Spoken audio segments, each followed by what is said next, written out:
समस्ते खुशी अछ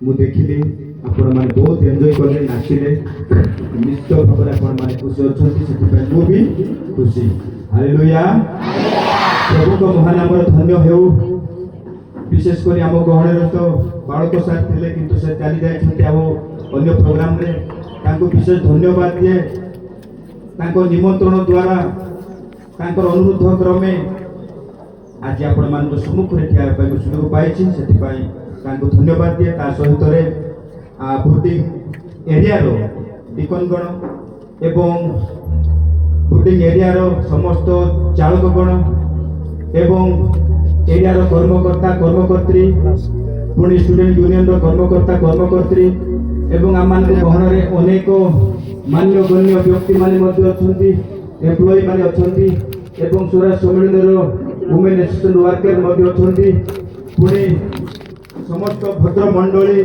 पुणी उपस्थित प्रत्येक छात्र छात्री भाई भोणी पुओ झियो मानकु प्रथमे प्रभु यीशु के नाम रे नमस्कार नमस्कार प्रकृत खुशी अछबी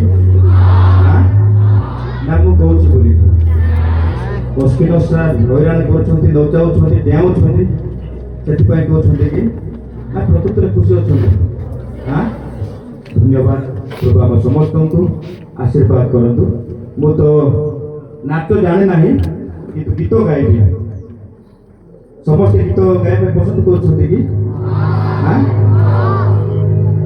निश्चित भाव छोट पिला माने गीत पसंद करती गप पसंद करती नाच भी पसंद करती हाँ कि ना प्रभु आम समस्त को आशीर्वाद करतु किंतु मु को गीत गाइब सेटा भी मु भाभी पारु नाई सकाळे मु अश्विन सार कहते तो यही गीत हुए तो आपण माने गाइबे सोरा गीत गाइबी गुरु दीतम गीतम सेनिसिन दीतम ये गीत सुनिछंती कि केते जण सुनिछंती सुनि नांती बोले सोरा गीत ए समय माने म्यूजिक डिपार्टमेंट से माने मध्य बाध्य आम साहाଯ୍य करेंगे समस्त हस्त आम आनीचु कि हस्त आनी हाथ टे टेकी दिंतु दुई हाथ टे टेकी दिंतु दीटा हाथ हल दिंतु बहुत सुंदर हालेलुया आम समस्ते हाथ धरिकी आसते से जो हाथ आम आनीचु नीरव रखा ना आम घर ताल दे प्रभु धन्यवाद देवा एबे ना गीत गाइला गनु गुलतितम कितुम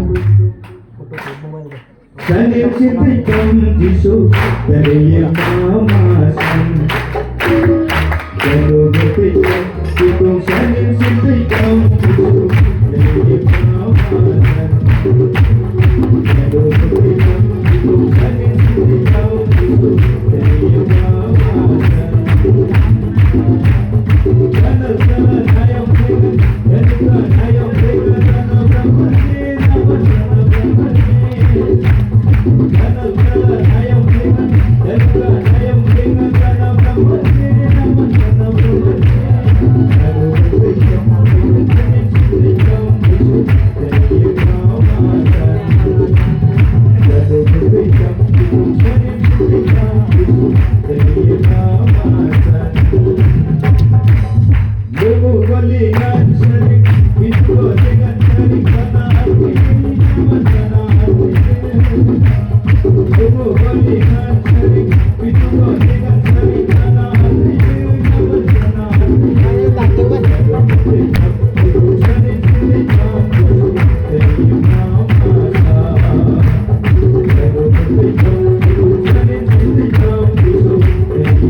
शास्त्रांश आम अध्ययन कर शास्त्रांश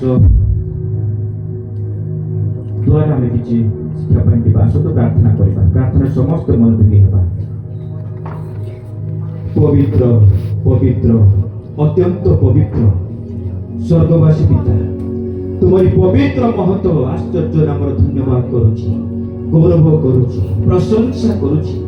ଆମମାନଙ୍କୁ ଅନୁଗ୍ରହ କରିଅଛ, ଏହି ଦିବସ ଦେଇଅଛ, ଏହି ସୁନ୍ଦର ସହଭାଗିତା ଦେଇଅଛ, ଏହି ସୁନ୍ଦର ମିଳନ ଦେଇଅଛ।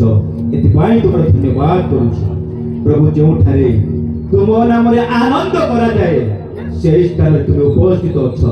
ତୁମରି ସ୍ୱର୍ଗଦୂତ ମାନେ ଓହ୍ଲାଇକି ଆସନ୍ତି। ଏଥିପାଇଁ ତୁମର ଧନ୍ୟବାଦ କରୁଛି ପିତା। ଏତେବେଳେ ଯୋଉ ଶାସ୍ତ୍ରାଂଶ ଆମେ ଅଧ୍ୟୟନ କରିଅଛୁ, এই শাস্ত্রাংশ বুঝিবা নিমন্তে শিখিবা নিমন্তে আমি যাওছু। বিশেষ করে পুଅ ଝିଅମାନଙ୍କୁ ତୁମେ ଆଶୀର୍ବାଦ କର, ସେମାନଙ୍କର ଅନ୍ତରକୁ ହୃଦୟ ତୁମେ ଖୋଲ। ଏହିପରି ସମୟରେ ମୋ ପରି ଅଯୋଗ୍ୟକୁ ତୁମରି ସମ୍ମୁଖରେ, ତୁମରି ସନ୍ତାନ ସନ୍ତତି ମାନଙ୍କ ସମ୍ମୁଖରେ ଉଭା କରାଇଅଛ, କିନ୍ତୁ ବକ୍ତା ତୁମେ ହୁଅ, ଆମେ ସମସ୍ତେ ଶ୍ରୋତା ହେବୁ। ଗୌରବ ତୁମେ ପାଅ, ଯୀଶୁଙ୍କ ନାମରେ ମାଗିଲି, ଆମେନ୍। ଯୋସେ ବୋଲନ୍ତୁ ଆମେନ୍, ଆମେନ୍। ପ୍ରଭୁଙ୍କ ମହାନାମର ଧନ୍ୟ ହେଉ।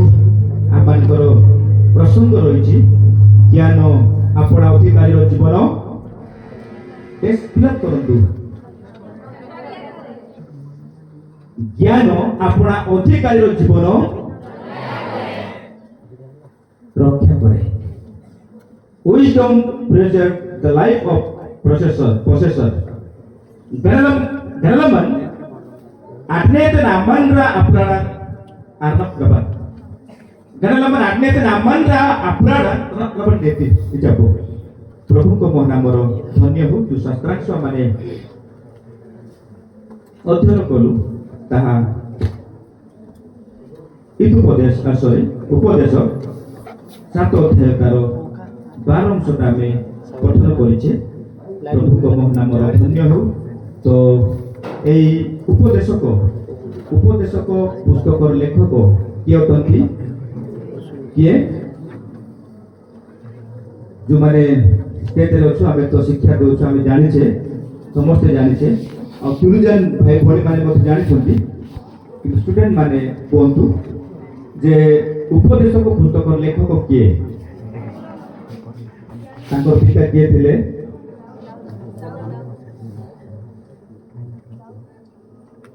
ଆଉ ଦାଉଦଙ୍କ ପରେ ଜ୍ଞାନ ସୋଲୋମନ ଇସ୍ରାଏଲ ସାମ୍ରାଜ୍ୟରେ ସେ ସମ୍ରାଟ ଭାବରେ ସେ ସିଂହାସନ ଆରୋହଣ କରୁଛନ୍ତି। ତ ଇସ୍ରାଏଲର ପ୍ରଥମ ରାଜା କିଏ? ସାଉଲ ମହାରାଜ। ସାଉଲଙ୍କ ପରେ ଦାଉଦ ମହାରାଜ। ଆଉ ଦାଉଦଙ୍କ ପରେ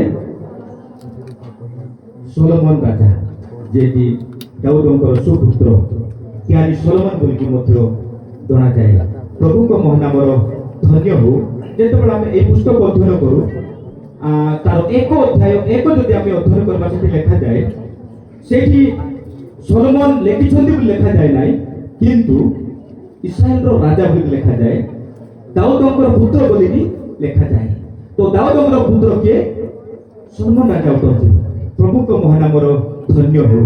ତ ଇଂଲିଶରେ ଉପଦେଶ ପୁସ୍ତକର ନାମ କ'ଣ? ଏକ୍ଲେସିଆସ୍ଟିସ୍। ତାର ଅର୍ଥ କ'ଣ?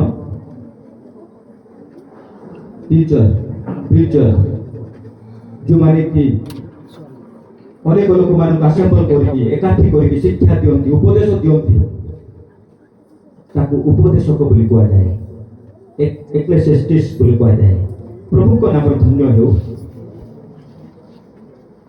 ଆଉ ସୋଲୋମନଙ୍କ ମାତାଙ୍କ ନାମ ଜାଣିଛନ୍ତି କି? ସୋଲୋମନଙ୍କ କୁସ୍ତିନ ବି ପଢିଥିବ ବୋଧେ, ଯାହା ଭାବୁଛି ମୁଁ ଆଜି। ସୋଲୋମନଙ୍କ ମାତାଙ୍କ ନାମ କ'ଣ?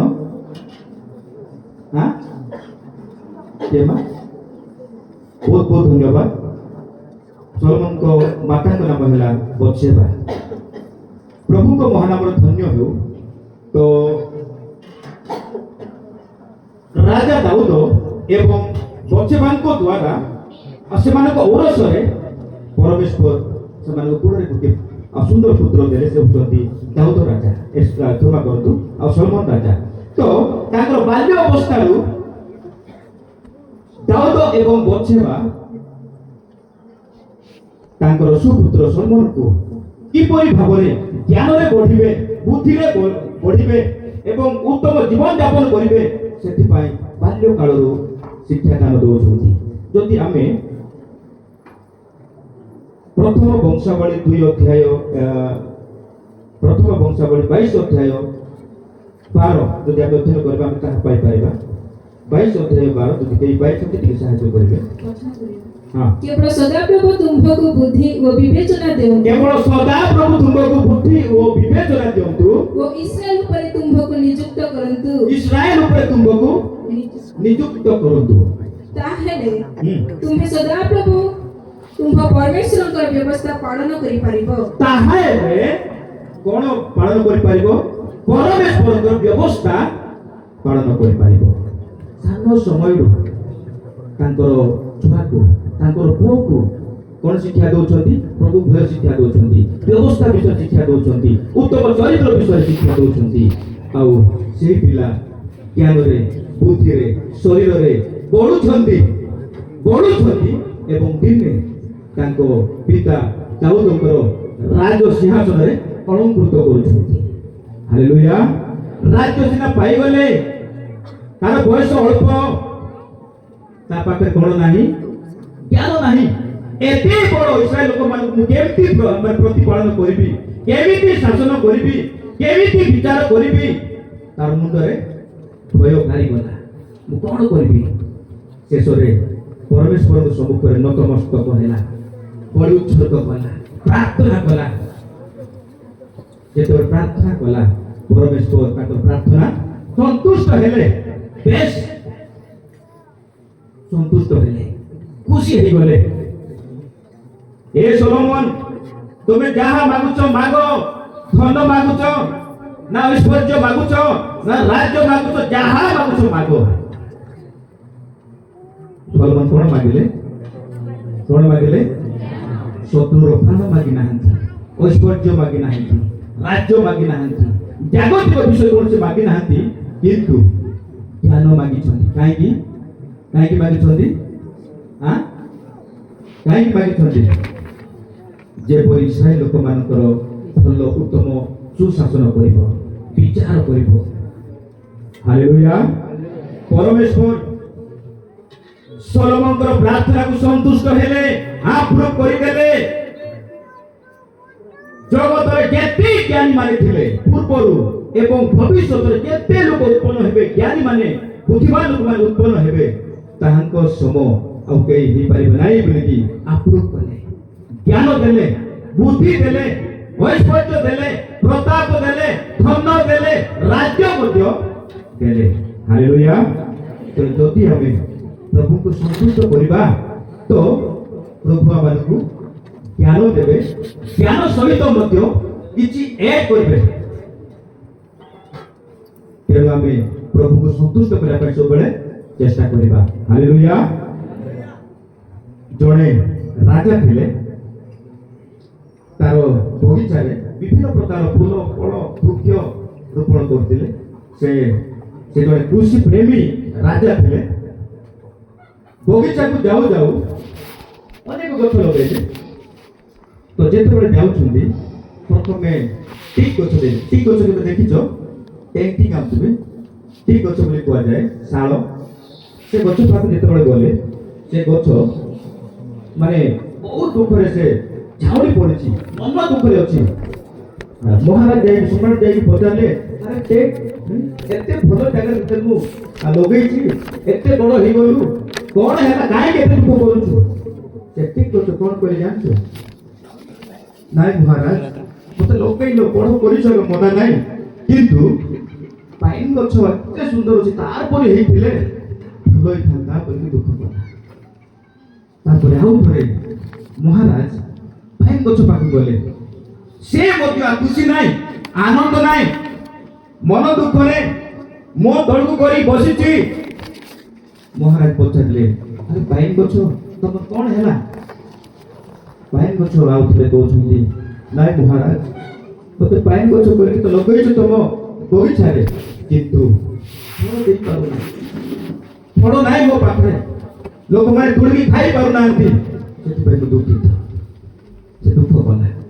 ତାପରେ से कहला मु जदि पियर पियर बोले कोन नाशपाती बोले नाशपाती टाइप गोटे फल अछि से पाइन गछ कहूची मु जदि पियर गछ परि नाशपाती गछ परि देहि थांती ताहेले मु फळे थांती तापर लोक मन आसी मोर फल तुळती खांते से मन दुख रहिला पुनर्बार से महाराज कोठी की गला नाशपाती गछ पाखरे गला आ नाशपाती गछ को जते बळे देखुछंती नाशपाती गछ मध्य खुशी नाही से भी मन दुख रे बसची तापरे महाराज जाई महाराज जते बळे नाशपाती गछ को जाई पचारछंती अरे नाशपाती गछ तोर कोन हैला तोर तो भलो फल अछि एते भलो फळिछु कोन पय दुख करछु से गछ कहले नाही महाराज फल तो फळुची फल तो अछि किंतु मो पाखरे बासना नाही जस्मिन परि जति बासना हिथिबे केते भलो हिथांता लोक मन आस्थाते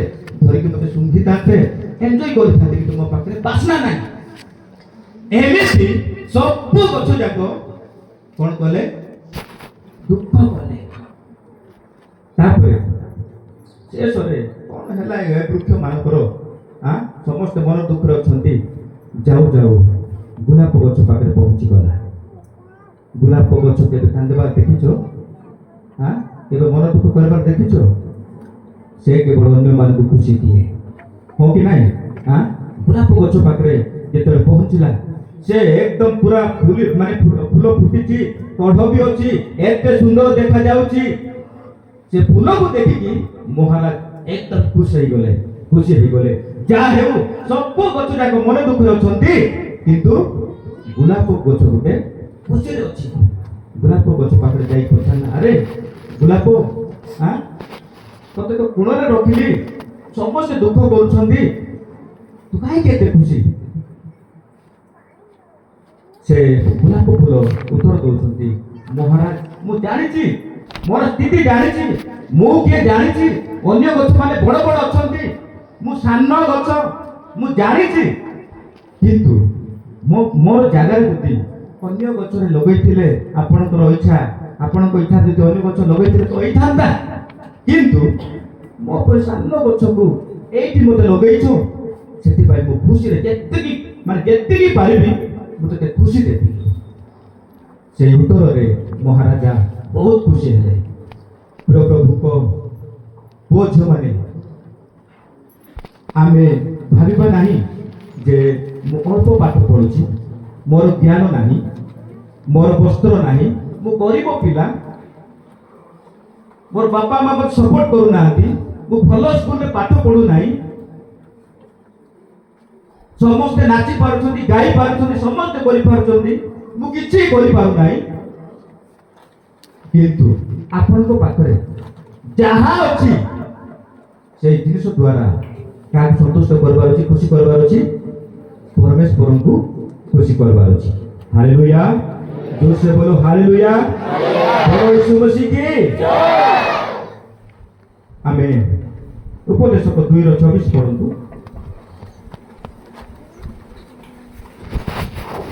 जेहेतु जो व्यक्ति परमेश्वर को तुष्ट करे से ताहाको ज्ञान और विद्या और आनंद दियंती मात्र परमेश्वर को तुष्टिकारी लोक को देबा पई ग्रहण और संचय करणार्थे पापी की से आश्रय दियंती एहा ही अवसर और वायु रो पश्चात बन मात्र जो माने को माने ज्ञान पांती एठी लिखा जाए जो माने जेहेतु जो व्यक्ति परमेश्वर को तुष्ट करे बोले कौन तुष्ट करे माने जो माने संतुष्ट करती बुद्धि थोड़ा मोइते तुष्ट आगान माने मोय जो माने परमेश्वर को संतुष्ट करती तुष्ट करती से माने कौन पाइबे कि लिखाई छी प्रथम हैला ज्ञान द्वितीय हैला कौन विद्या और तृतीय आनंद हालेलुया हालेलुया तेणु पिला माने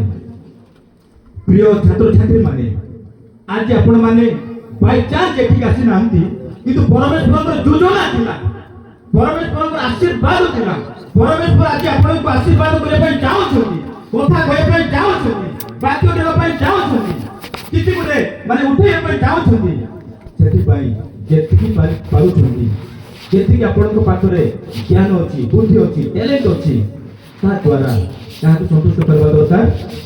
ପରମେଶ୍ୱରଙ୍କୁ ସନ୍ତୁଷ୍ଟ କରନ୍ତୁ, ତାହେଲେ ଆପଣ ଜ୍ଞାନ ପାଇବେ, ବିଦ୍ୟା ପାଇବେ, ତା ସହିତ ଆନନ୍ଦ ମଧ୍ୟ ପାଇବେ। ଆନନ୍ଦ ସମସ୍ତଙ୍କୁ ଦରକାର, ଦରକାର କି ନାହିଁ? ଆନନ୍ଦ ସମସ୍ତଙ୍କୁ ଦରକାର, ଜ୍ଞାନ ମଧ୍ୟ ଦରକାର, ବିଦ୍ୟା ମଧ୍ୟ ଦରକାର, କିନ୍ତୁ କଣ କଲେ ମିଳିବ? ପରମେଶ୍ୱରଙ୍କୁ ସନ୍ତୁଷ୍ଟ କରିବାର ଅଛି, ସାଟିସ୍ଫାକ୍ସନ ହେବାର ଅଛି। ପ୍ରଭୁଙ୍କ ମହାନାମର ଧନ୍ୟ ହେଉ। ଆମେ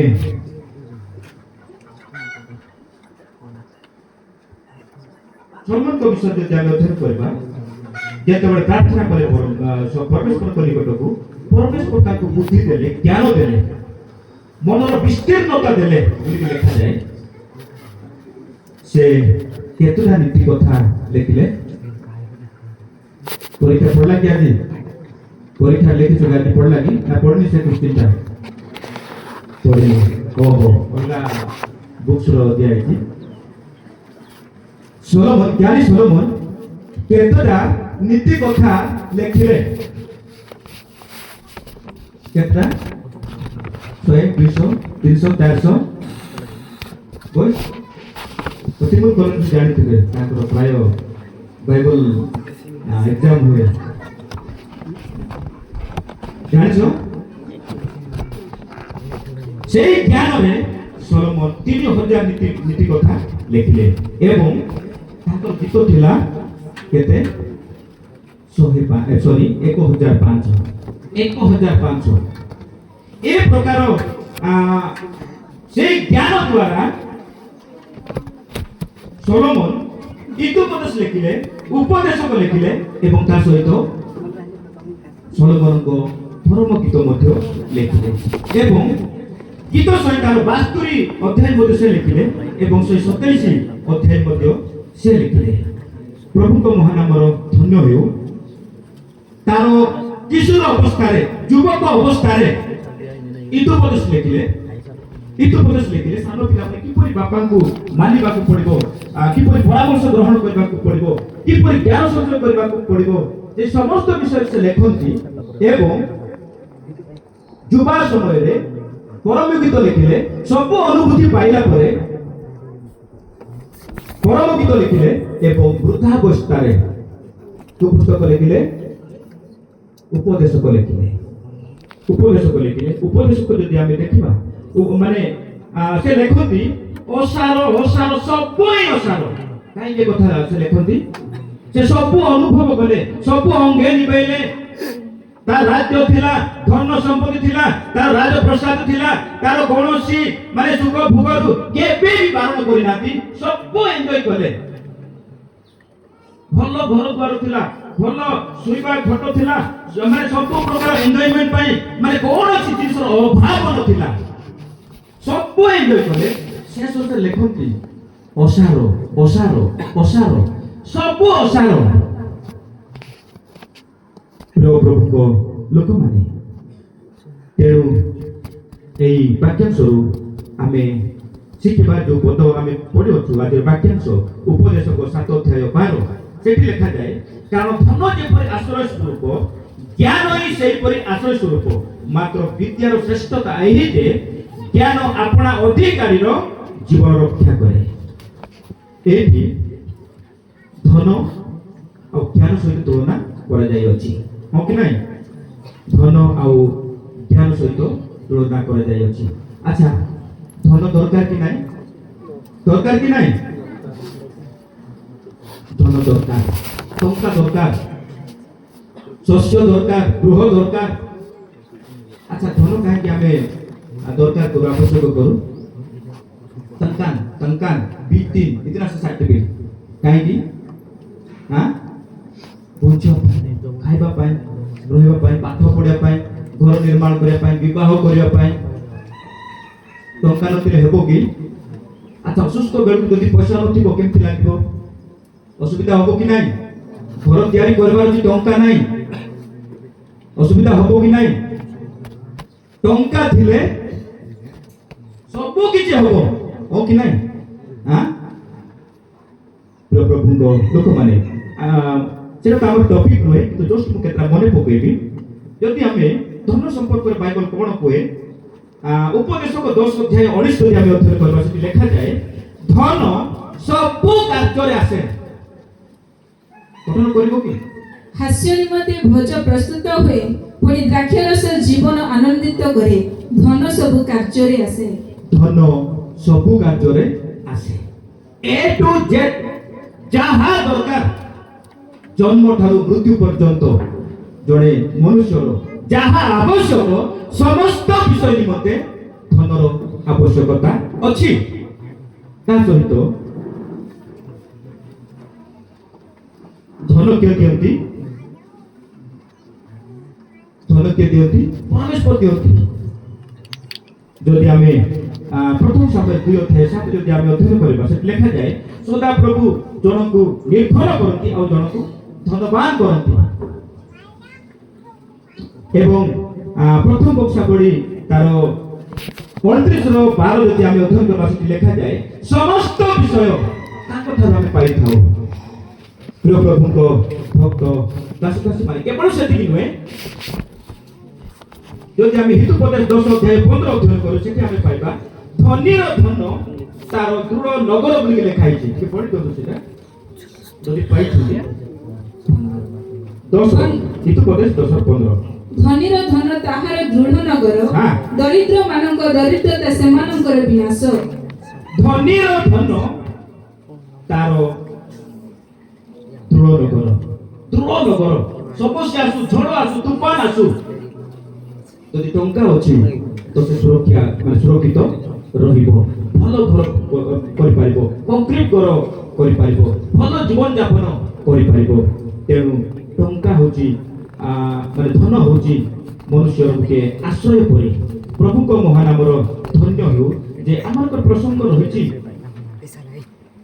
କାରଣ ଯେପରି ଧନ ଆଶ୍ରୟ ସ୍ୱରୂପ, ଜ୍ଞାନ ହିଁ ସେହିପରି ଆଶ୍ରୟ ସ୍ୱରୂପ। ଧନ ଯେମିତି ସମସ୍ତଙ୍କ ପାଇଁ ଦରକାର, ସେହିପରି ଜ୍ଞାନ ସମସ୍ତଙ୍କ ପାଇଁ ଦରକାର। ଲୋକମାନଙ୍କର ଜ୍ଞାନ ଆବଶ୍ୟକ, ଆଉ କେତେ ପିଲା ଏତେ ଦରକାର ନାହିଁ, ନାଇକି? ସମସ୍ତଙ୍କୁ ଦରକାର, ସମସ୍ତଙ୍କୁ ଦରକାର। ଧନ୍ୟବାଦ, ସମସ୍ତଙ୍କୁ ଦରକାର। ମତେ ବି ଦରକାର। ମୋର ବି ଜ୍ଞାନ କମ ଅଛି, ପାସରି ଯାଉଛି, ଭୁଲଭାଲ ହେଇଯାଉଛି, ସେଥିପାଇଁ ଜ୍ଞାନ ଦରକାର। ତ ଏଇଠି ଆମେ ଦେଖୁ ସମସ୍ତଙ୍କୁ ଜ୍ଞାନ ଦରକାର। ଯଦି ଆମେ ହିତୁପଦେଶ ତାର 19:2 ଯଦି ଆମେ ଅଧ୍ୟୟନ କରିବା, ସେଠି ଗୋଟିଏ ଜିନିଷ ଲେଖାଯାଏ ମଧ୍ୟ ପ୍ରାଣ ବିଦ୍ୟାହୀନ ହେବା ଭଲ ନୁହେଁ ବୋଲି ଲେଖା ହେଇଛି। ବିଦ୍ୟା ନଥିଲେ, ଜ୍ଞାନ ନଥିଲେ, ବୁଦ୍ଧି ନଥିଲେ ଭଲ ନାହିଁ ବୋଲି ଲେଖା ହେଇଛି। ପଢିବ କି ମା? ମଧ୍ୟପ୍ରାଣ ବିଦ୍ୟାହୀନ ହେବାର ଭଲ ନାହିଁ, ପୁଣି ଯେ ବେଗ କରି ପାଦ ପକାଏ ସେ ପାପ କରେ। ମଧ୍ୟ ପ୍ରାଣ ବିଦ୍ୟାହୀନ ହେବା ଭଲ ନୁହେଁ। ଇଟ୍ ଇଜ ନଟ୍ ଗୁଡ୍। କାହିଁକି ଭଲ ନୁହେଁ? ଯେମିତିକି ଟଙ୍କା ନଥିଲେ ଆମେ କିଛି କରିପାରିବା ନାହିଁ, ଧନକୁ ମଧ୍ୟ ତାକୁ ମ୍ୟାନେଜମେଣ୍ଟ କରିବା ପାଇଁ କ'ଣ ଦରକାର? ଦିମାଗ ଦରକାର, ହଁ କି ନାହିଁ? ଜ୍ଞାନ ଦରକାର। ଯଦି ଜ୍ଞାନ ନାହିଁ, ଯେତେ ଟଙ୍କା ଥିଲେ ମଧ୍ୟ କ'ଣ କରିବ? ଗୋଟେ ଦିନରୁ ଖତମ କରିଦେବ, ହଁ କି ନାହିଁ? ଅଯଥାରେ ଅସାରରେ ବେକାର ଖର୍ଚ୍ଚ କରିଦେବ। କିନ୍ତୁ ଯଦି ଜ୍ଞାନ ଅଛି, ଅଳ୍ପ ଧନ ଥିଲେ ମଧ୍ୟ ସେଇ ଜ୍ଞାନରେ ବଢେଇ ପାରିବ। ପ୍ରଭୁଙ୍କ ମହାନାମର ଧନ୍ୟ ହେଉ। ତେଣୁ ହିତୁପଦେଶ 10 ଅଧ୍ୟାୟ 21 ଯଦି ଆମେ ଅଧ୍ୟୟନ କରିବା, ଲେଖାଯାଏ ଯେ କାହିଁକି ଭଲ ନୁହେଁ, ସେଠି ଲେଖାଯାଏ ଧାର୍ମିକର ଓଷ୍ଠାଧର ଅନେକଙ୍କୁ ପ୍ରତିପାଳନ କରେ, ମାତ୍ର ଅଜ୍ଞାନ ମାନେ ନିର୍ବୁଦ୍ଧତା ହେତୁରୁ ମରନ୍ତି। ଅଜ୍ଞାନ ମାନେ ଯୋଉମାନଙ୍କ ପାଖରେ ଜ୍ଞାନ ନାହିଁ, ନଲେଜ ନାହିଁ, ସେମାନଙ୍କର ଅଜ୍ଞାନ ସକାଶେ କ'ଣ ହେବେ? କ'ଣ ହେବେ? ବଞ୍ଚିବେ ନା ମରବେ? ମରବେ। ହେଲେ ଜ୍ଞାନ ଦରକାର କି ନାହିଁ? ଅଜ୍ଞାନତା ହେତୁ ଲୋକମାନେ ମରିବେ, ପ୍ରିୟ ପ୍ରଭୁଙ୍କ ଲୋକମାନେ। ତେଣୁ ଜ୍ଞାନ ସଞ୍ଚୟ କରିବା ଦରକାର, ଜ୍ଞାନ ପାଇବା ଦରକାର। ତାପରେ ଯଦି ଆମେ ଯିଶାୟା ପୁସ୍ତକ 27 ଅଧ୍ୟାୟ 11 ଯଦି ଆମେ ଅଧ୍ୟୟନ କରିବା, ସେଠି ଲେଖାଯାଏ ସେଠି ଗୋଟେ ଜିନିଷ ଲେଖା ହେଇଛି, ମୁଁ ପଢିବା ପାଇଁ କହୁନାହିଁ, ବୁଦ୍ଧିହୀନ ମାନଙ୍କୁ ଦୟା କରାଯିବ ନାହିଁ ବୋଲି ଲେଖା ହେଇଛି। ବୁଦ୍ଧି ତାମରା ବୁଲୁଟି ନାଗାସା ଗଲବ ନାଗାସା ଅବକେ ଗାତିନ, ସେମାନଙ୍କୁ ଦୟା କରାଯିବ ନାହିଁ ବୋଲି ଲେଖା ହେଇଛି। ନିର୍ଦୟ ଭାବରେ ତାଙ୍କୁ ଦଣ୍ଡ ଦିଆଯିବ ବୋଲି ଲେଖା ହେଇଛି। ତେଣୁ ପ୍ରିୟ ପ୍ରଭୁଙ୍କର ଦାସଦାସୀମାନେ ଆମେ ଜ୍ଞାନ ଆହରଣ କରିବା ନିମନ୍ତେ ଆମେ ଯତ୍ନବାନ ହେବା ଦରକାର। ଓସିଆ 4 ଅଧ୍ୟାୟ 6 ଯଦି ଆମେ ଅଧ୍ୟୟନ କରିବା ସେଠି ଲେଖାଯାଏ, ଜ୍ଞାନର ଅଭାବ ସକାଶୁ ଆମ୍ଭର ଲୋକମାନେ କଣ ହଉଛନ୍ତି ବିନଷ୍ଟ ହଉଛନ୍ତି। ପଢି ଦିଅ ମା।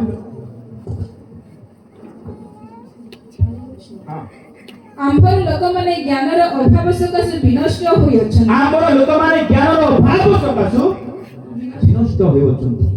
କାରଣ ତୁମ୍ଭେ ଜ୍ଞାନ ଅଗ୍ରାହ୍ୟ କରିଅଛ, ତୁମେ ଜ୍ଞାନ ଅଗ୍ରାହ୍ୟ କରିଅଛ, ଆମ୍ଭେ ମଧ୍ୟ ତୁମ୍ଭକୁ ଅଗ୍ରାହ୍ୟ କରିବା। ଯଦି ଜ୍ଞାନ ଅଗ୍ରାହ୍ୟ କରିବ ତ ପରମେଶ୍ୱରଙ୍କ ଦ୍ୱାରା ଆମେ ମଧ୍ୟ କଣ ହେବା? ଅଗ୍ରାହ୍ୟ ହେବା, ରିଜେକ୍ଟ ହେଇଯିବା। ତହିଁରେ ତୁମ୍ଭେ ଆମ୍ଭର ଯାଜକ ହେବ ନାହିଁ।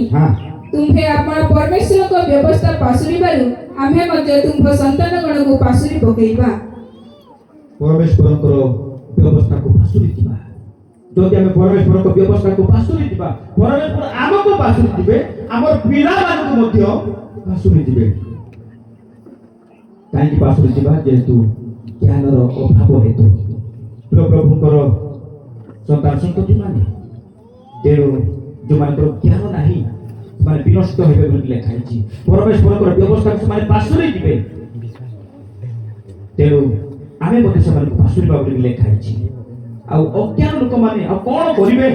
ଯଦି ଆମେ ଜନ ଲିଖିତ ସୁସମାଚାର 16 ଅଧ୍ୟାୟ 3 ଯଦି ଆମେ ଅଧ୍ୟୟନ କରିବା, ସେଠି ଲେଖାଯାଏ ଅଜ୍ଞାନ ଲୋକମାନେ, ଅଜ୍ଞାନୀ ମାନେ ମନ୍ଦ କର୍ମ କରନ୍ତି। ଆଜି ପିତୁ ବାରା ଲୁଟୁଛି, ଆନିଶ୍ଚୟ ବାରା ଲୁଟୁଛି। ପଢନ୍ତୁ 16:3। ଆଉ ସେମାନେ ଏହା ସବୁ କରିବେ, କାରଣ ସେମାନେ ପିତାଙ୍କୁ କିମ୍ବା ମୋତେ ଜାଣନ୍ତି ନାହିଁ। ଯେହେତୁ ସେମାନେ ପିତାଙ୍କୁ କିମ୍ବା ମୋତେ ଜାଣନ୍ତି ନାହିଁ,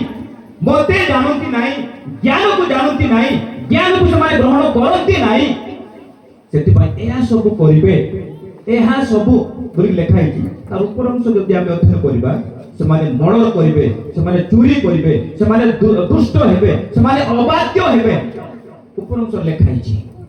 ତେଣୁ ପ୍ରିୟ ପ୍ରଭୁଙ୍କ ସନ୍ତାନ ସନ୍ତତି ମାନେ এই ସବୁ ନିମନ୍ତେ এই ସବୁ ବିଷୟ ରହିଛି, এই ସବୁ ଅଭିଶାପ ରହିଛି ଯେଉଁମାନଙ୍କର ଜ୍ଞାନର ଅଭାବ ଅଛି। ତାପରେ ଯେଉଁମାନେ ଅଜ୍ଞାନ କଣ ହେବେ? କିନ୍ତୁ 12:15 ଦେଖନ୍ତୁ।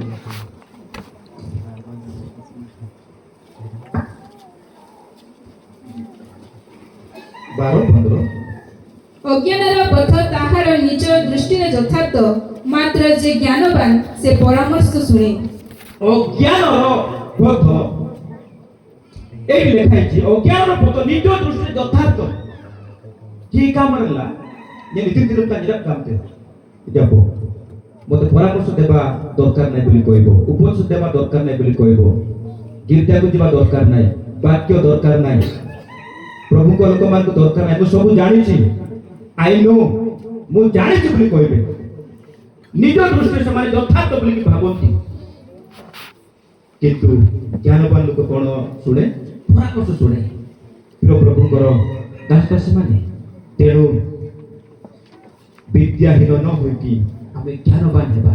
ସେଇଦିନ ସଲୋମନ ଜାଣିଥିଲେ ଯେ ଜ୍ଞାନ ବିନା ରାଜ୍ୟ ଶାସନ କରିପାରିବା ନାହିଁ, ଧନକୁ ମ୍ୟାନେଜମେଣ୍ଟ କରିପାରିବା ନାହିଁ, କାର୍ଯ୍ୟ କରିପାରିବା ନାହିଁ। ସେଥିପାଇଁ ସେ ପ୍ରାର୍ଥନା କରୁଛନ୍ତି, ଏ ପରମେଶ୍ୱର ମୋତେ ଜ୍ଞାନ ଦିଅ, ମନର ବିସ୍ତୀର୍ଣ୍ଣତା ଦିଅ, ଯେପରି এই ଇସ୍ରାଏଲ ଲୋକମାନଙ୍କୁ ମୁଁ ପ୍ରତିପାଳନ କରିପାରିବି, ବିଚାର କରିପାରିବି। ସେଥିପାଇଁ ଜ୍ଞାନ ନିମନ୍ତେ ସେ ପ୍ରାର୍ଥନା କଲେ। ପ୍ରିୟ ପ୍ରଭୁଙ୍କ ଲୋକମାନେ, ଆମ ପାଖରେ କଣ ସେଇ ଜ୍ଞାନର ଅଭାବ ରହିଛି କି? ଜ୍ଞାନର ଅଭାବ ରହିଛି କି?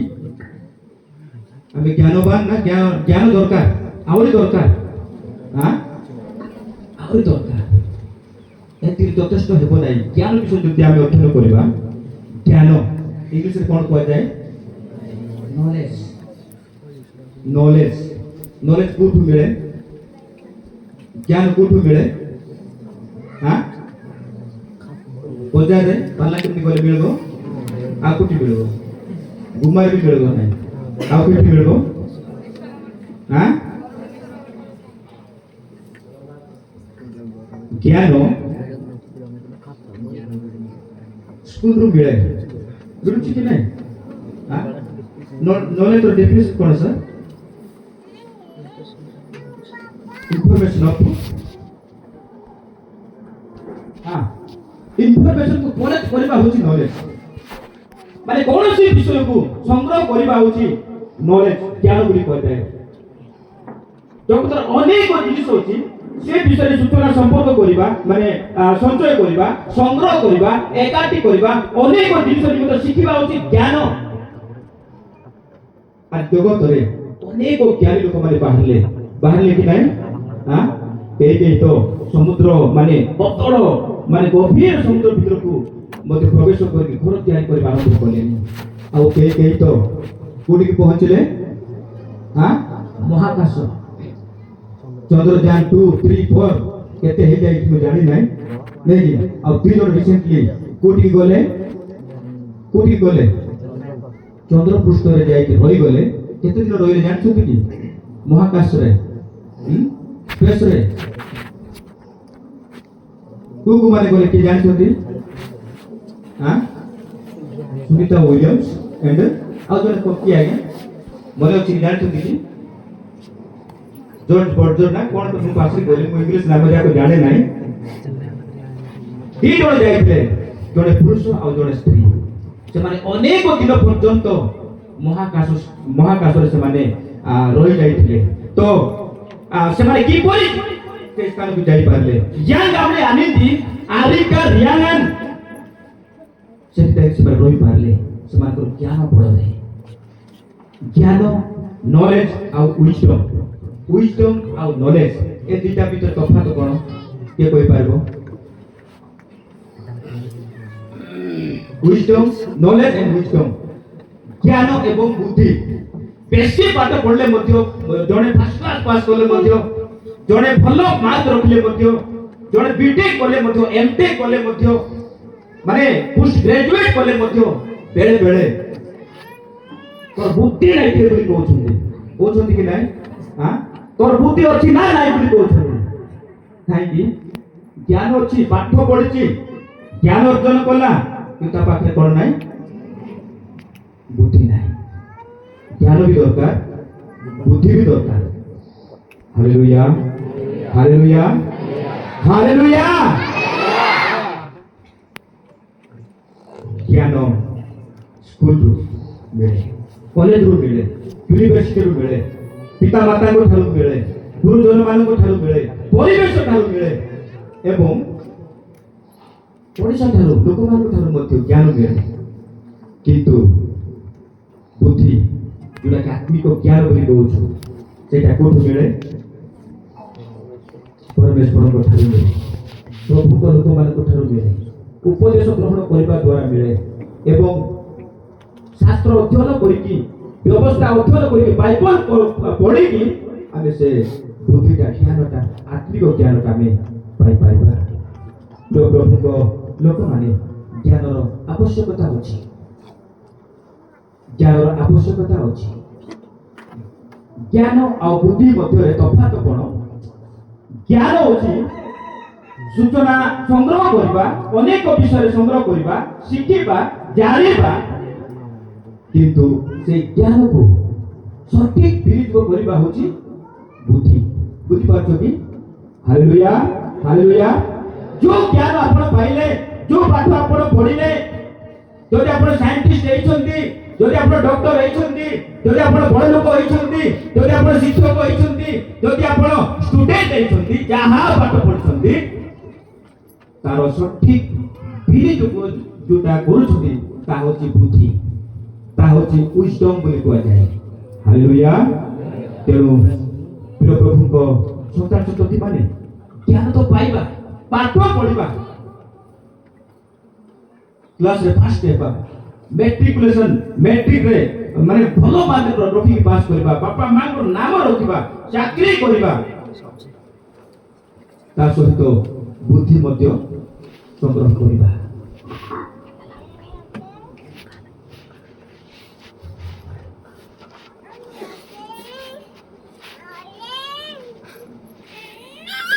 ହାଲେଲୁୟା। ପରମେଶ୍ୱର ଆମମାନଙ୍କର ଅବସ୍ଥା ଜାଣନ୍ତି। ଆମେ ଗୋଟେ ଗୀତ ଗାଇବା। ମୁଁ ବେଶୀ ପୁରା ଗାଇବି ନାହିଁ, ଅଧେ ଟିକେ ଗାଇବି।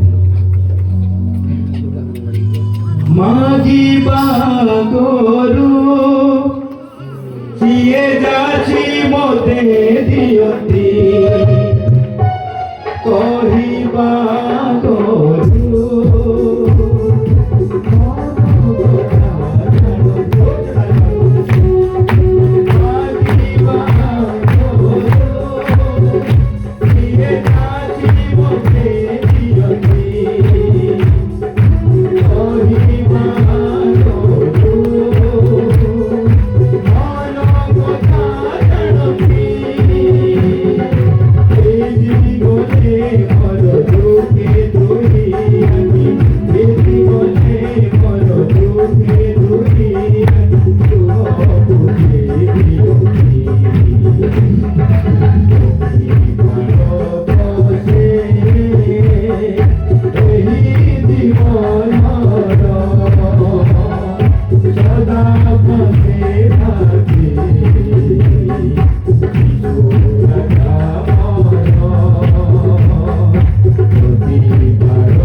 ଦେଖନ୍ତି, ବ୍ୟକ୍ତିଗତ ଭାବରେ ଆପଣଙ୍କୁ ସେ ଜାଣନ୍ତି। ଯେତେବେଳେ ଆପଣ ତାଙ୍କ ସମ୍ମୁଖରେ ନମ୍ର ହେବେ, ନିଜର ଜୀବନକୁ ସମର୍ପଣ କରିବେ, ଆପଣଙ୍କର ଆବଶ୍ୟକତା ଯୋଗାଇବେ। ପ୍ରଭୁଙ୍କ ମହାନାମରେ ଧନ୍ୟ ହେଉ। ଜ୍ଞାନର ମହାନତା, ଜ୍ଞାନ ମହାନ ଅଟେ। ଧନ ଅପେକ୍ଷା ଜ୍ଞାନ ମହାନ ଅଟେ। 10th କ୍ଲାସରେ ପଢୁଥିଲେ ଗୋଟେ ଶ୍ଲୋକ, ପାଶରି ଗଲେ ମୁଁ କହିପାରିବି ନାହିଁ, ସାଂସ୍କୃତ ଶ୍ଲୋକ। ନମ୍ବର ଜାଣିଥିବ ପୁରା ବୋଲିକି ଭାବୁଛି ମୁଁ। ବିଦ୍ୟାରତ୍ନ ମହାଧନ ବୋଲିକି। ଧନ ଥିଲେ ଚୋରି ହେଇଯାଏ, ଦାନ ଦେଇକି ସେଟା ସରିଯାଏ। ଚୋରି ଲୋକମାନେ ସେମିତି କାଟିକି ଚୋରେଇକି ନେଇଯିବେ, ସେଟା ଦିନେ ସରିଯିବ। କିନ୍ତୁ ଜ୍ଞାନ କେବେ ସରେ ନାହିଁ। ଚୋର ଲୋକ ମଧ୍ୟ ନେଇପାରିବ ନାହିଁ। କିଏ ତମର ଜ୍ଞାନ ଚୋରେଇକି ନେଇପାରିବ କି? କେହି ବି ନେଇପାରିବେ ନାହିଁ। ବରଂ ଧନ ବାଣ୍ଟିଲେ ସରିଯିବ, ହଁ କି ନାହିଁ? ଟଙ୍କା ବାଣ୍ଟିଲେ ସରିଯିବ, କି ଧାନ ବାଣ୍ଟିଲେ ମାନେ ସରିଯିବ, ଯାହା ଧନ ସମ୍ପତ୍ତି ସୁନା ରୂପା ବାଣ୍ଟିଲେ ସରିଯିବ। କିନ୍ତୁ ଜ୍ଞାନ ଯେତେ ବାଣ୍ଟିବେ ସେତେ କଣ ହେବ? ବଢିବ। ହାଲେଲୁୟା। ତେଣୁ ଧନ ସଞ୍ଚୟ କରିବା ପାଇଁ ଦୌଡ଼ିବେ ନା ଜ୍ଞାନ ସଞ୍ଚୟ କରିବେ? କୁହନ୍ତୁ। ଜ୍ଞାନ ସଞ୍ଚୟ କରନ୍ତୁ, ଜ୍ଞାନ ସଞ୍ଚୟ କରନ୍ତୁ। ତେଣୁ ଲେଖାଯାଏ, ସ୍କୁଲରେ ବି କୋଉଠି ଲେଖାଯାଏ, ବିଦ୍ୟା ଅଟଇ, ଜାଣିଛ ସମସ୍ତେ କୁହ, ବିଦ୍ୟା ଅଟଇ ମହାଜନ ବାଳକେ କର ଉପାର୍ଜନ। ବିଦ୍ୟା ସବୁଠାରୁ ମହାଜନ ଅଟେ। ଯଦି ବିଦ୍ୟା ପାଇଗଲ ତ ଅନ୍ୟ ସମସ୍ତ ବିଷୟ ମଧ୍ୟ ପାଇଯିବ। ବୁଝିବା ଦରକାର ନାହିଁ। ଧନ ସମ୍ପତ୍ତି ଆପଣଙ୍କ ପଛରେ ପଡିବ। ଯଦି ବିଦ୍ୟା ଆପଣଙ୍କ ପାଖରେ ଅଛି, ଜ୍ଞାନ ପାଖରେ ଅଛି, ଟଙ୍କା ଆପଣଙ୍କ ପଛରେ ଲାଗିବ, ସୁନା ରୂପା ଆପଣଙ୍କ ପଛରେ ଲାଗିବ। କିନ୍ତୁ ବିଦ୍ୟା ଅର୍ଜନ ନ କରିକି ଯଦି ରାତାରାତି କରୋଡ଼ପତି ହେବା ପାଇଁ ଚାହିଁବେ ସେଇ ଧନ ଗୋଟେ ରାତି ଭିତରେ ସକାଳେ ପାଇ ନ ପାଉନୁ ସେଇ ଧନ ସରିଯିବ, କିଛି ନଥିବ। ତେଣୁ ପ୍ରିୟ ପ୍ରଭୁଙ୍କ ଲୋକମାନେ ଆପଣମାନେ ଜ୍ଞାନ ସଂଗ୍ରହ କରନ୍ତୁ। ଜ୍ଞାନ ମହତ୍ ଅଟେ। ଆମେ ଉପଦେଶକ ପଠନ ପାଇବ। ଉପଦେଶକ 9 ଅଧ୍ୟାୟ ତାର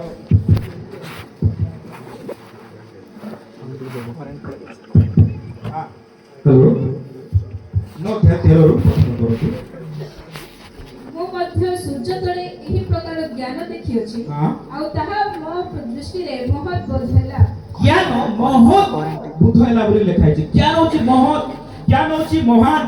ତାପରେ ତାର 14 ପଦରେ ପଢନ୍ତୁ। ଅଳ୍ପ ଲୋକ ବିଶିଷ୍ଟ ଏକ କ୍ଷୁଦ୍ର ନଗର ଥିଲା, ଆଉ ଏକ ମହାରାଜା ତହିଁ ବିରୁଦ୍ଧରେ ଆସି ତାହା ବେଷ୍ଟନ କଲା ଓ ତହିଁ ବିରୁଦ୍ଧରେ ବଡ଼ ବଡ଼ ଦୁର୍ଗ ନିର୍ମାଣ କଲା।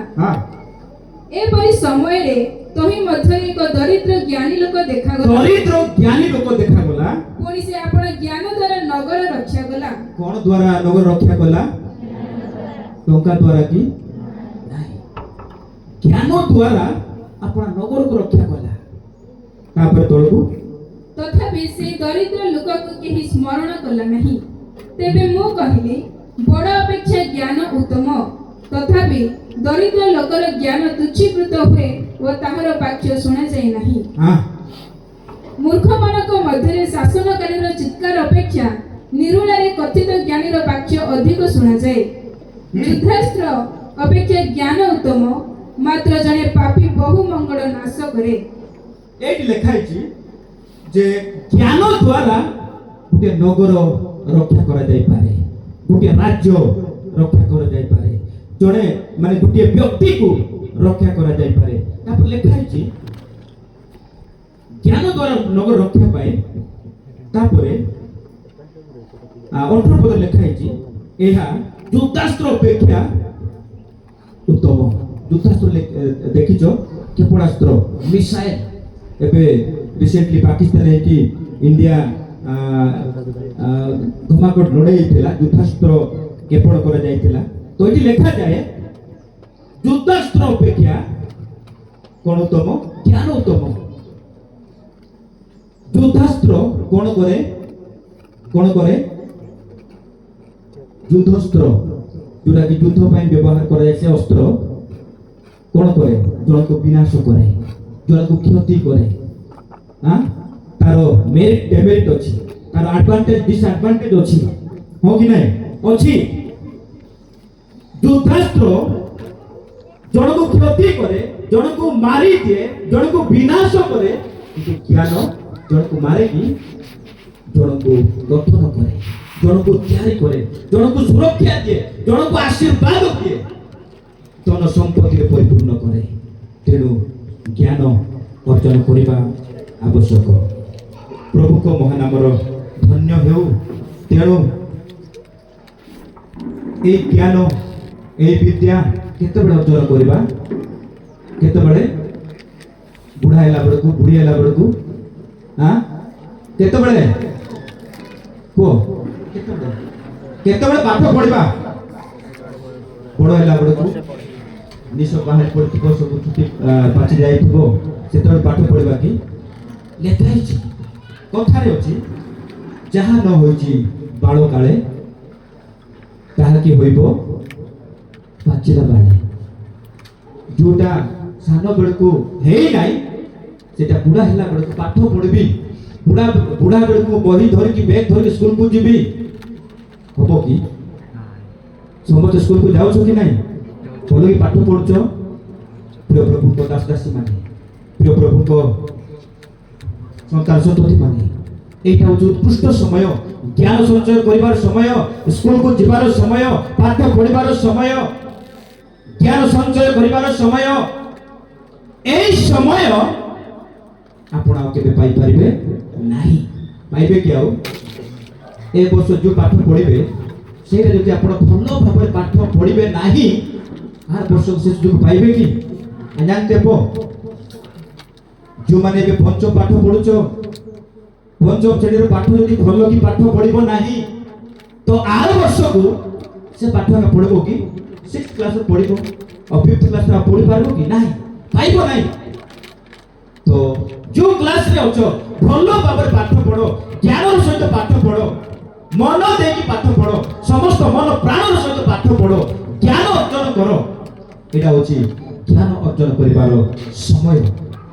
ସମୟ ଆଉ ସ୍ରୋତ କଣ ହୁଏ ନାହିଁ ପିଲାମାନେ, ଜାଣିଛ କି ନାହିଁ? ସମୟ ଆଉ ସ୍ରୋତ କଣ କରେ ନାହିଁ? ଜାଣିଛ ଯେ ପରୀକ୍ଷା କରୁଛ ବୋଧେ ନାଇଁ କି? ସେଆକା ପିଲା କର ବୋଲି କହୁଛ।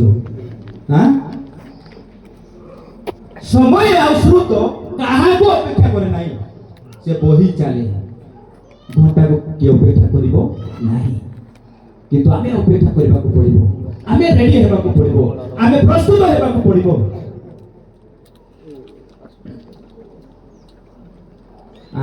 ହିତୋପଦେଶ 3 ଅଧ୍ୟାୟ 13 ଯେଉଁମାନେ ଜ୍ଞାନ ପାଇବେ ସେମାନଙ୍କୁ କଣ କୁହାଯାଏ ଲେଖନ୍ତୁ, ଦେଖନ୍ତୁ।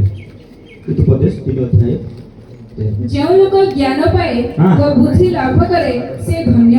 ଯେଉଁ ଲୋକ ଜ୍ଞାନ ଲାଭ କରେ ଓ ବୁଦ୍ଧି ଲାଭ କରେ ସେ କଣ ଆଜ୍ଞା? ଧନ୍ୟ। ଆଶୀର୍ବାଦ ପାଇବ, ତାର ମଙ୍ଗଳ ହେବ, ତାର ଉନ୍ନତି ହେବ। ତେଣୁ ତାକୁ ଧନ୍ୟ ବୋଲି କୁହାଯାଇଛି। ତେଣୁ ଆମେ ଜ୍ଞାନ ଲାଭ କରିବା।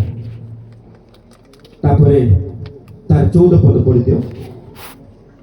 ଯେହେତୁ ରୂପାର ବାଣିଜ୍ୟ ଠାରୁ ତାହାର ବାଣିଜ୍ୟ ଉତ୍ତମ, ରୂପାର ବାଣିଜ୍ୟ ଠାରୁ ତାର ବାଣିଜ୍ୟ ଉତ୍ତମ, ପୁଣି ଶୁଦ୍ଧ ସୁବର୍ଣ୍ଣ ଠାରୁ ତାହାର ଲାଭ ଶୁଦ୍ଧ ସୁବର୍ଣ୍ଣ ଠାରୁ ତାର ଲାଭ ଶ୍ରେଷ୍ଠ।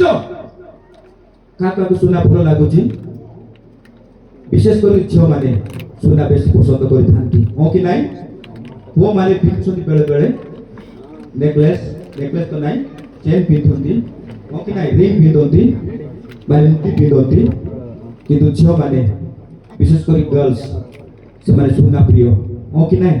ଏଇଠି ଲେଖା ହେଇଛି, ଲେଖାଯାଏ ଶୁଦ୍ଧ ସୁବର୍ଣ୍ଣ ଅପେକ୍ଷା ଜ୍ଞାନ ଉତ୍ତମ ଅଟେ। ଯେହେତୁ ସୁନା ଯୋଉମାନେ ପିନ୍ଧନ୍ତି କଣ ହୁଏ ଜାଣିଛନ୍ତି? ଯେତେବେଳେ ରିସେଣ୍ଟଲି ଆଗ୍ରା ଯାଇଥିଲୁ, ଟ୍ରେନରେ ଚାଲୁ ଚାଲୁ ଜଣଙ୍କ ବେକରୁ ଚୋରମାନେ ଝାପ ମାରିକି ନେଇଗଲେ। ସେ କାନ୍ଦୁଥିଲା, କଣ ହେଲା? ନାଇଁ ମୋ ବେକରେ ଗୋଟେ ହାର ଥିଲା, ନେଇଗଲେ। ଆଉ ନ୍ୟୁଜରେ ମୁଁ ଦେଖୁଥିଲି ସୁନା ପିନ୍ଧିଲା, ତାର କାନ କଇଁଚ ସହିତ କାଟି ଦେଇକି ନେଇଗଲେ ସୁନା। ସୁନା ଯଦି ପିନ୍ଧିବା, ସୁନା ଯଦି ଖୋଜିବା, ସୁନା ବ୍ୟବସାୟରେ ମାନେ ଜୀବନ ହାରିବାର ସମ୍ଭାବନା ଅଛି, ସମସ୍ୟା ଅଛି, ବିପଦ ଅଛି। କିନ୍ତୁ ଜ୍ଞାନ ଯଦି ଆପଣ ପାଇବେ, ଜ୍ଞାନ ଆପଣଙ୍କ ଠାରୁ କେହି ଚୋରେଇ ପାରିବେ ନାହିଁ, କେହି ଛଡ଼ାଇ ପାରିବେ ନାହିଁ। ଯେତେ ଜ୍ଞାନ ଆପଣ ବିତରଣ କରିବେ, ଶିକ୍ଷା ଦେବେ, ଅନ୍ୟକୁ ଶିଖେଇବେ, ଅନ୍ୟକୁ କହିବେ, ସେତିକି ଆପଣ ସେଟା ବଢିବ। ତେଣୁ ଜ୍ଞାନ ଲାଭ କରିବା ଦରକାର, ପାଠ ପଢିବା ଦରକାର, ବଡ ମଣିଷ ହେବା ଦରକାର। 15 ପଢନ୍ତୁ। ତାହା ମୁକ୍ତା ଠାରୁ ଅଧିକ ମୂଲ୍ୟବାନ, ପୁଣି ତୁମ୍ଭର କୌଣସି ଇଷ୍ଟବସ୍ତୁ ତାହାର ତୁଲ୍ୟ ହେବାକୁ ଯୋଗ୍ୟ ନୁହେଁ। ତମେ ଯାହା ଇଚ୍ଛା କରୁଛ ଜଗତରେ, ସୁନା ରୂପା ମୋତି ମାଣିକ୍ୟ ଯାହା ଇଚ୍ଛା କରୁଛ, ସେ ବସ୍ତୁ ଠାରୁ ସବୁଠାରୁ ଉତ୍ତମ, ସବୁଠାରୁ ମହାନ ହଉଛି ଜ୍ଞାନ। ତାହାକୁ ତୁମେ ଖୋଜ, ତାହାକୁ ତୁମେ ସଂଗ୍ରହ କର, ତାହାକୁ ତୁମେ ଲାଭ କର ବୋଲି ଉପଦେଶକ ଲେଖକ ସେ କହୁଛନ୍ତି। ପ୍ରିୟ ପ୍ରଭୁଙ୍କ ସନ୍ତାନ ସନ୍ତତି ମାନେ, ତାପରେ ଏହି ଜ୍ଞାନ ଆଉ କଣ କରେ? ଯଦି ଆମେ ତାର 4 ହିତୋପଦେଶ 4 ଅଧ୍ୟୟନ କରିବା ଶିକ୍ଷା ଆମେ ପାଇବା। ପିତା ମତେ ଶିକ୍ଷା ଦେଇ କହିଲେ, ତୁମ୍ଭ ମନ ମୋହର କଥା ରକ୍ଷା କରୁ, ମୋହର ଆଜ୍ଞା ସବୁ ପାଳନ କରି ବଞ୍ଚ। ଯେତେବେଳେ ଆମେ ଜ୍ଞାନ ପାଇବା, ଆମେ ଜୀବନ ପାଇବା। ଜ୍ଞାନ ପାଇଲେ ଆମେ ବଞ୍ଚିବା। ତାର 6 ତାକୁ ପରିତ୍ୟାଗ କର ନାହିଁ, ତହିଁରେ ସେ ତୁମ୍ଭକୁ ପାଳନ କରିବ। ତହିଁରେ ସେ ଜ୍ଞାନ ତୁମକୁ କଣ କରିବ? ପାଳନ କରିବ। ଆମକୁ କିଏ ପାଳନ କରୁଛନ୍ତି? ବାପା ମା ସେଟା ପାଳନ କରୁଛନ୍ତି। କିନ୍ତୁ ବାକ୍ୟ କୁହେ ଜ୍ଞାନକୁ ପାଳନ କରିବ, ଜ୍ଞାନ ପାଳନ କରିବ। জ্ঞাନ ତମକୁ ସାହାଯ୍ୟ କରିବ, ପଥ ଦେଖାଇବ। ହଁ, ତାକୁ ସ୍ନେହ କର, ତାକୁ ସ୍ନେହ କର, ତହିଁରେ ସେ ତୁମ୍ଭକୁ ରକ୍ଷା କରିବ। ହଁ, ତହିଁରେ ସେ ତୁମକୁ କଣ କରିବ? ରକ୍ଷା କରିବ। ବିପଦରୁ, ଅମଙ୍ଗଳରୁ, ଅଭାବରୁ, ଅନାଟନରୁ, ସମସ୍ୟା ସଂକଟରୁ ସେଇ ଜ୍ଞାନ ତମକୁ କଣ କରିବ? ରକ୍ଷା କରିବ। ତାପରେ ଆଉ ତଳକୁ ଟିକେ ପଢିକି ଯାଅ ମା। ଜ୍ଞାନ ସର୍ବଶ୍ରେଷ୍ଠ ବିଷୟ, ଜ୍ଞାନ ସର୍ବଶ୍ରେଷ୍ଠ, ଏଣୁ ଜ୍ଞାନ ଲାଭ କର, ତେଣୁ ଜ୍ଞାନ ଲାଭ କର। ପୁଣି ତୁମ୍ଭର ସବୁ ଲାଭ ମଧ୍ୟରେ ସୁବିବେଚନା ଲାଭ କର। ସବୁ ଲାଭ ମଧ୍ୟରେ ସୁବିବେଚନା ଲାଭ କର, ୱିଜଡମ୍, ବୁଦ୍ଧି ମଧ୍ୟ ଲାଭ କର। ପ୍ରଭୁଙ୍କ ସନ୍ତାନ ସନ୍ତତି ମାନେ ଜ୍ଞାନକୁ ଆମେ ଲାଭ କରିବା ଦରକାର, ଜ୍ଞାନକୁ ଆମେ ଖୋଜିବା ଦରକାର, ଜ୍ଞାନକୁ ଆମେ ପାଇବା ଦରକାର। ଏହା କୋଉଠିକି ଗଲେ ହେବ? ମୁଁ କହିଲି ଜ୍ଞାନ ସ୍କୁଲରେ ମିଳେ, ବହି ପଢିବା ଦ୍ୱାରା ମିଳେ, ସ୍କୁଲ ଶିକ୍ଷକ ମାନଙ୍କର କଥା ଶୁଣିବା ଦ୍ୱାରା ମିଳେ, ଉପଦେଶ ଗ୍ରହଣ କରିବା ଦ୍ୱାରା ମିଳେ, ଭଲ ପିଲା ହେବା ଦ୍ୱାରା ମିଳେ, ନମ୍ର ହେବା ଦ୍ୱାରା ମିଳେ। ସଞ୍ଚୟ କରିବା ଦରକାର, ସଂଗ୍ରହ କରିବା ଦରକାର। এই জ্ঞানৰ ভଣ୍ଡାର କେଉଁଟାରେ ଅଛି? କିପରି ଲାଭ କରିବା? ଯଦି ଆମେ ହିତୁପଦେଶ 2 ଅଧ୍ୟାୟ ତାର 6 ପଠନ କରନ୍ତୁ। 2:6। ଯେହେତୁ ସଦାପ୍ରଭୁ ଜ୍ଞାନ ଦିଅନ୍ତି, ତାହାଙ୍କ ମୁଖରୁ ଜ୍ଞାନ ଓ ବୁଦ୍ଧି ନିର୍ଗତ ହୁଏ। ଜ୍ଞାନ କିଏ ଦିଅନ୍ତି? Hallelujah, hallelujah. बोलो यीशु मसीह की, बोलो यीशु महाराजा की।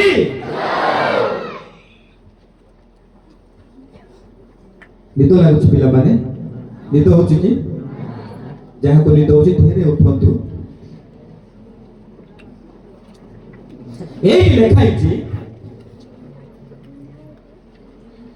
যেহেতু সদা প্রভু জ্ঞান দিয়ନ୍ତି তাহাଙ୍କ মুখରୁ কোন বাহারে জ্ঞান ও বুদ্ধি ନିର୍ଗତ ହୁଏ। ପ୍ରିୟ ପ୍ରଭୁଙ୍କ ସନ୍ତାନ ସନ୍ତତି ମାନେ ପରମେଶ୍ୱର ହିଁ ଜ୍ଞାନ ଦିଅନ୍ତି। ତ ଆମେ ପରମେଶ୍ୱରକୁ ଛାଡ଼ିକି, ପ୍ରଭୁ ଯୀଶୁଙ୍କୁ ଛାଡ଼ିକି ଯଦି ଆମେ ଅନ୍ୟତ୍ର ଚାଲିଯିବା, ପ୍ରଭୁଙ୍କୁ ଯଦି ଆମେ ପରିତ୍ୟାଗ କରିବା ନାହିଁ, ତାଙ୍କୁ ଯଦି ଆମେ ଗୌରବ ଦେବା ନାହିଁ, ତାଙ୍କୁ ଯଦି ଆମେ ପ୍ରଶଂସା କରିବା ନାହିଁ, ତାଙ୍କ ବାକ୍ୟ ଯଦି ଆମେ ଶୁଣିବା ନାହିଁ, ତାହେଲେ ଆମେ ଜ୍ଞାନ ପାଇବା କି? ପାଇବା ନାହିଁ। ଯେହେତୁ ବାକ୍ୟ ଆମକୁ କୁହେ ସଦା ପ୍ରଭୁ ଜ୍ଞାନ ଦିଅନ୍ତି, ଆକୁ ମାନେ ସେ ଜ୍ଞାନ ପାଇଲେ। ପୁଣି ଦାନିଏଲ ଯାବତୀୟ ଦର୍ଶନ ଓ ସ୍ୱପ୍ନ ବିଷୟରେ ବୁଦ୍ଧିମାନ ହେଲେ। ଏହା ସେକାଇ କଣ ଜାଣିଛନ୍ତି? କାହିଁକି ଏମାନେ ବୁଦ୍ଧିରେ, ଜ୍ଞାନରେ ସେଇ ବାବିଲୋନ ପ୍ରଦେଶରେ ଅନେକ ପଣ୍ଡିତ ମାନେ ଥିଲେ, ବିଦ୍ୱାନ ମାନେ ଥିଲେ, ଅନେକ ଜ୍ଞାନୀ ଲୋକମାନେ ଥିଲେ, ମନ୍ତ୍ରଜ୍ଞ ମାନେ ଥିଲେ, କିନ୍ତୁ ସେମାନଙ୍କ ଅପେକ୍ଷା କାହାର ମାନେ ଅଧିକ ପ୍ରାର୍ଥନା କରୁଥିଲେ, ପରମେଶ୍ୱରଙ୍କୁ ଭକ୍ତି କରୁଥିଲେ ଏବଂ କୌଣସି ଅଶୁଚି ଦ୍ରବ୍ୟ ସ୍ପର୍ଶ କରିନଥିଲେ। ତେଣୁ ପରମେଶ୍ୱର ତାଙ୍କୁ ସମସ୍ତ ଲୋକମାନଙ୍କ ଅପେକ୍ଷା এই 4 ଜଣ ଯୁବକଙ୍କୁ ବୁଦ୍ଧିରେ, ଜ୍ଞାନରେ ଦେଲେ, ବିଦ୍ୟା ଦେଲେ ଏବଂ ନିପୁଣତା ମଧ୍ୟ ଦେଲେ। ତେଣୁ ପ୍ରିୟ ପ୍ରଭୁଙ୍କର ସନ୍ତାନ ସନ୍ତତି ମାନେ ଯଦି ଆମେ ପ୍ରଭୁଙ୍କୁ ଭୟ କରିବା, ପ୍ରଭୁଙ୍କୁ ଭକ୍ତି କରିବା, ପ୍ରଭୁଙ୍କର ବାକ୍ୟକୁ ଆଦର କରିବା, ତାଙ୍କର ବ୍ୟବସ୍ଥାକୁ ଯଦି ଆମେ ପାଳନ କରିବା, ତ ପରମେଶ୍ୱର ଆମକୁ ମଧ୍ୟ ଜ୍ଞାନ ଦେବେ। ଯଦି ଜ୍ଞାନର ଆବଶ୍ୟକତା ଅଛି, ଯଦି ମୋ ପାଖରେ ଜ୍ଞାନ ନାହିଁ, ମନେ ରଖିପାରୁ ନାହିଁ, ଭଲ କାମ କରିପାରୁ ନାହିଁ, ଯେଉଁ ଜ୍ଞାନ ପାଇଁ ତାହାକୁ ଯଦି ଆପ୍ଲାଏ କରିପାରୁ ନାହିଁ, କ'ଣ କରିବା ଦରକାର? ଆମେ ଅତି ପରିଚିତ ବାକ୍ୟ ଯାକୋବ ପୁସ୍ତକ 1:5 ପଠନ କରନ୍ତୁ। କିନ୍ତୁ ତୁମ୍ଭମାନଙ୍କ ମଧ୍ୟରୁ ଯେବେ କାହାରି ଜ୍ଞାନର ଅଭାବ ଥାଏ, ଯଦି କାହାର ଜ୍ଞାନର ଅଭାବ ଅଛି, ତେବେ ଯେଉଁ ଈଶ୍ୱର ଦୋଷଣ ଧରି ମୁକ୍ତ ହସ୍ତରେ ସମସ୍ତ ଯେଉଁ ଈଶ୍ୱର ଦୂଷଣ ଧରି ମୁକ୍ତ ହସ୍ତରେ ଜ୍ଞାନ ଦିଅନ୍ତି, ତାହାଙ୍କ ଛାମୁରେ ସେ ପ୍ରାର୍ଥନା କରୁ, ତାଙ୍କ ଛାମୁରେ ସେ ପ୍ରାର୍ଥନା କରୁ, ସେଥିରେ ତାହାକୁ ଦିଆଯିବ। ସେଥିରେ ତାଙ୍କୁ ଦିଆଯିବ। Hallelujah, hallelujah. ବୋଲୋ ଯୀଶୁ ମसीह की। କାହାକୁ ଦିଆଯିବ? ଯେଉଁମାନେ ମାଗନ୍ତି, ଯେଉଁମାନେ ଜାଣିପାରନ୍ତି ଯେ ମୋର ଜ୍ଞାନର ଅଭାବ ଅଛି, ପରମେଶ୍ୱରଙ୍କ ପାଖରେ ଜ୍ଞାନ ଅଛି, ବୁଦ୍ଧି ଅଛି, ଜ୍ଞାନର ଭଣ୍ଡାର ଅଛି, ତେଣୁ କରିକି ତାଙ୍କ ନିକଟକୁ ମୁଁ ଯିବି, ପ୍ରାର୍ଥନା କରିବି, ନମ୍ର କରିବି, ଆଣ୍ଠୁ ଭାଙ୍ଗିବି ବୋଲି ଯେଉଁମାନେ ପରମେଶ୍ୱରଙ୍କ ନିକଟକୁ ଯାଆନ୍ତି, ସେମାନେ ଜ୍ଞାନ ପ୍ରାପ୍ତ ହେବେ। ହାଲେଲୁୟା। କଲୋସୀ 3 ଅଧ୍ୟାୟ ଏ 2:3 ପଠନ କରନ୍ତୁ। ସେହି ଖ୍ରୀଷ୍ଟଙ୍କଠାରେ ଜ୍ଞାନ ଓ ବୁଦ୍ଧି ରୂପ ସମସ୍ତ ଧନ ନିହିତ ଅଛି। ସେଇ ଖ୍ରୀଷ୍ଟଙ୍କଠାରେ ବୁଦ୍ଧି ଜ୍ଞାନ ଓ ବୁଦ୍ଧି ରୂପ ସମସ୍ତ ଧନ ନିହିତ ଅଛି। କାହା ପାଖରେ ଅଛି? ଖ୍ରୀଷ୍ଟଙ୍କ ପାଖରେ ଅଛି, ଯୀଶୁଙ୍କ ପାଖରେ ଅଛି। ସମସ୍ତ ଜ୍ଞାନ ସମସ୍ତ ବୁଦ୍ଧି ତାଙ୍କ ପାଖରେ ଅଛି। ଆଉ ତାଙ୍କ ନିକଟକୁ ଯିବା ଦ୍ୱାରା ଆମେ ସମସ୍ତ ଜ୍ଞାନ ବୁଦ୍ଧି ପାଇପାରିବା। ପ୍ରିୟ ପ୍ରଭୁଙ୍କ ଲୋକମାନେ,